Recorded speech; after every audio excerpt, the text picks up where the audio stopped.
Basically, I just knew I was getting older.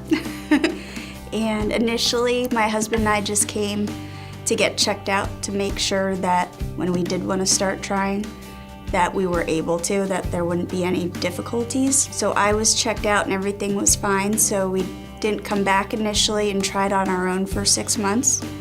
And after 6 months, being the age that we were and having read everything on infertility, I just decided that I needed to come back for further testing. Dr. Schillings did not want to do the oral medications with me because basically I'm 37 and she didn't want to waste time on that stuff. And then we were discussing IUI until we got my husband Matt's results back.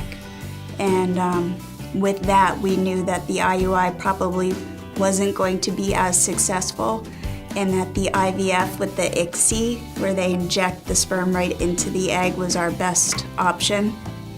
And it was. I'm 12 weeks today, so we found out my transfer was May 26th, and we found out 5 days after that, June 3rd it was actually, that it worked. So it was a good 5 months.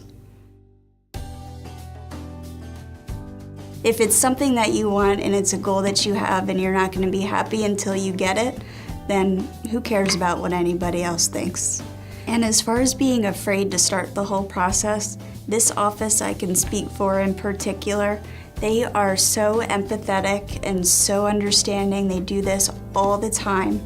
They have answers to all your questions, which would probably make you feel a whole lot better. And they're not pushy. They're not going to say, okay, well, you're here for a consult today, let's get you going next week. You know, like I said, when I came the first time, I got myself tested and we didn't come back for 6 months. And when I did, Dr. Schilling said, I'm really glad you came back. You know, so there's no pressure. If it's something that you decide that you don't want to do, nobody's going to be giving you a hard time either. It's not for everybody.